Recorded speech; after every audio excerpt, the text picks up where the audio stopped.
Uno de los grandes temores que todos tenemos es a llegar a perder la razón, a perder la memoria, a no ser dueños de nosotros mismos, como a no poder ser autónomos e independientes.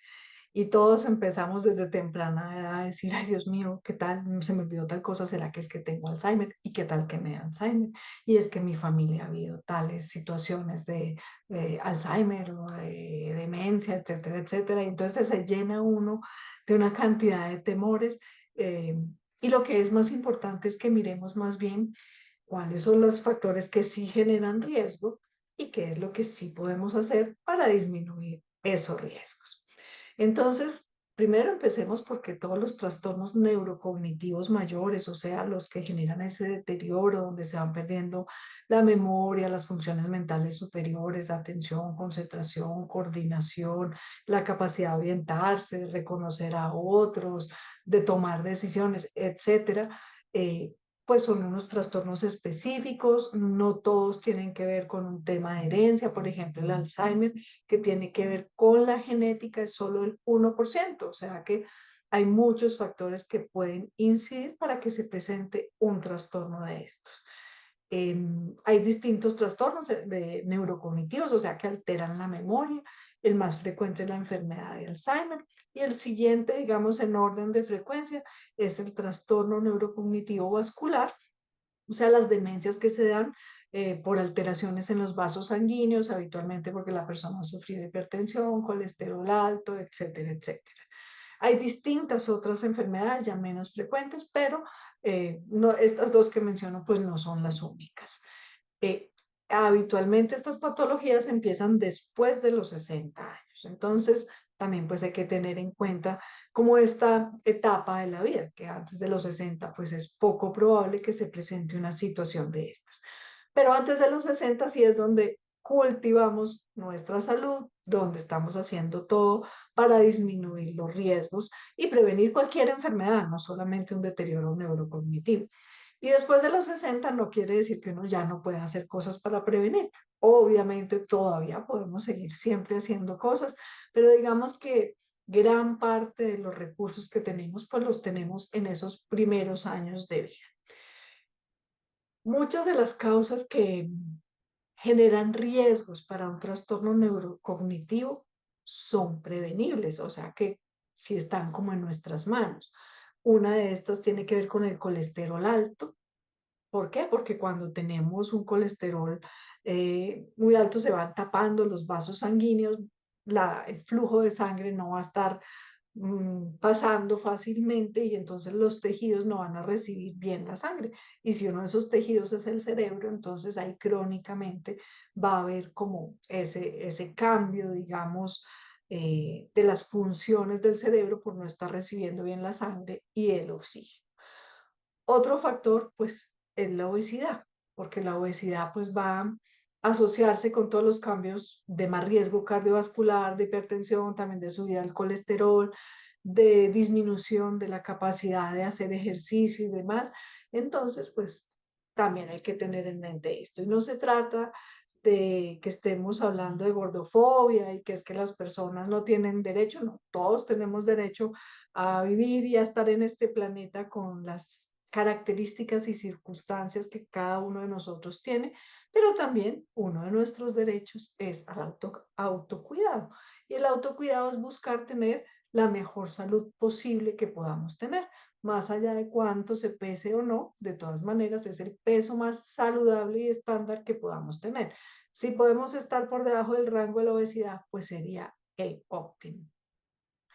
Otra situación que puede, digamos, predisponer y generar riesgos tiene que ver con el consumo de cigarrillo.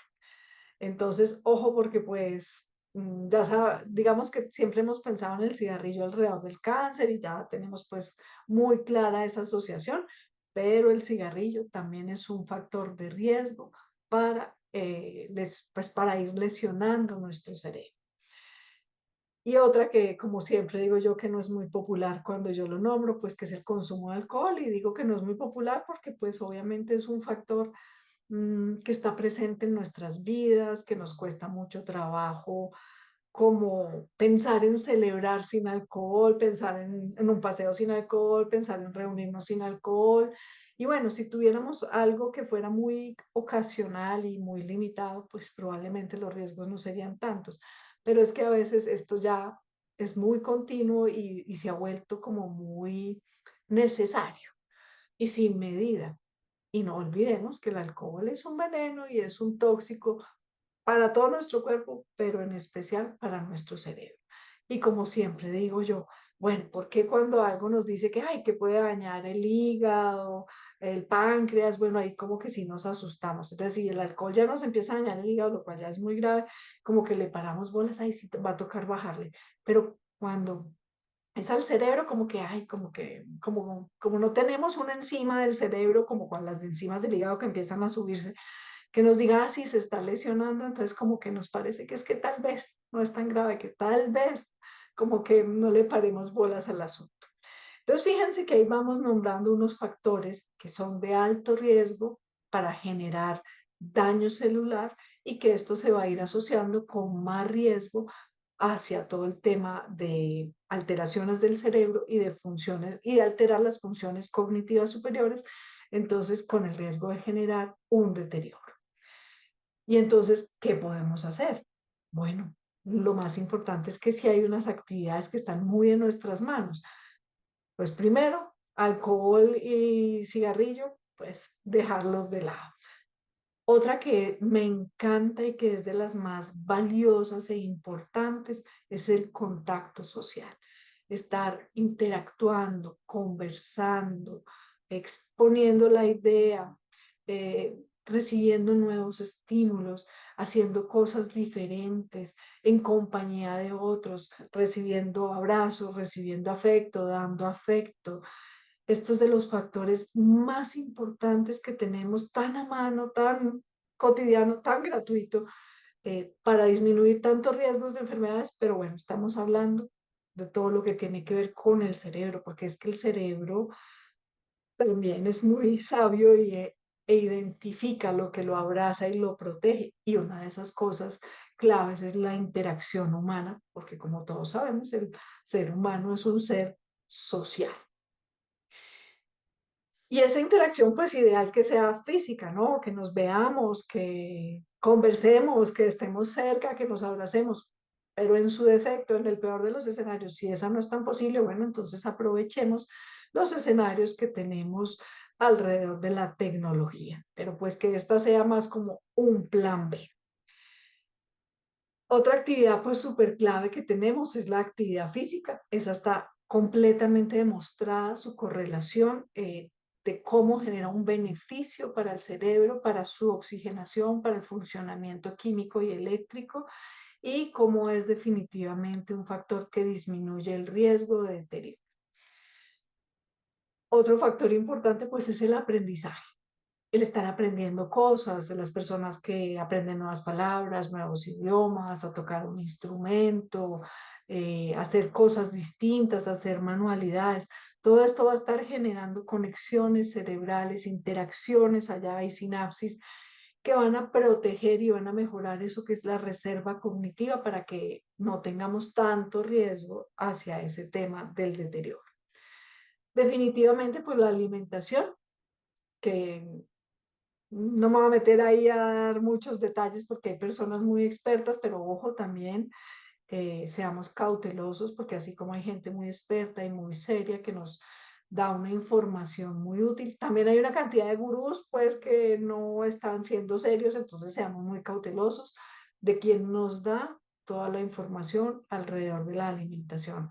Y lo clave de la alimentación definitivamente es que sea equilibrada y que cada uno de nosotros pues tenga lo que es necesario, porque cada uno de nosotros va a tener necesidades distintas acorde a la edad, a su contextura, a su condición de vida, a las actividades que realiza y a su gusto, pues porque también tiene que ver con el disfrute, con el placer, con compartir con otros.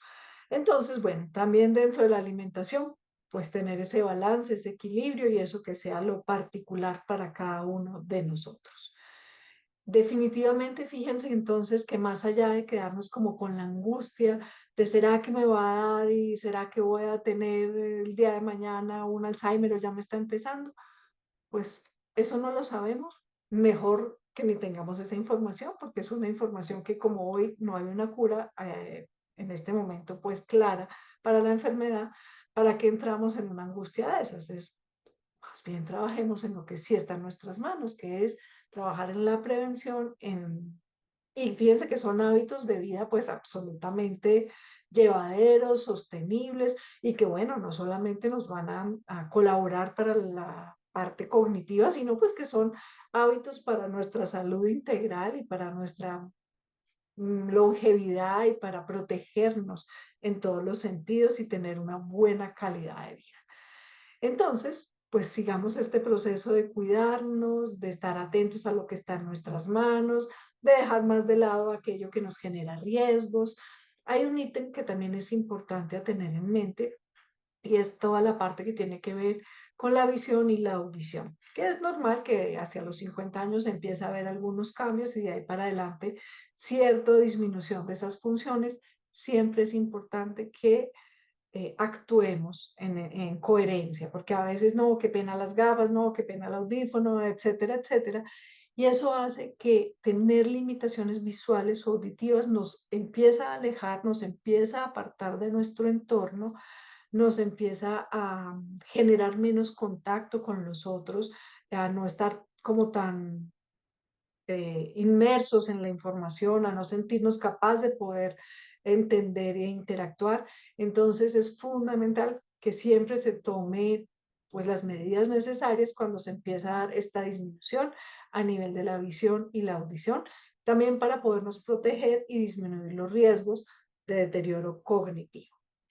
Soy Vicky Pérez, médico psiquiatra. Espero que tengas un lindo día en armonía, que trabajes mucho en tu bienestar, en tu autocuidado, en la prevención, que es lo que más debemos hacer alrededor de salud. Prevenir todas las enfermedades que con buenos hábitos es mucho lo que logramos. No quiere decir que quitemos todo, pero sí es mucho lo que adelantamos para poder mantenernos en la mejor condición de vida y de salud. Escríbeme en los comentarios qué te parece el video y de qué más te gustaría que pudiera hablar. Un abrazo y un lindo día.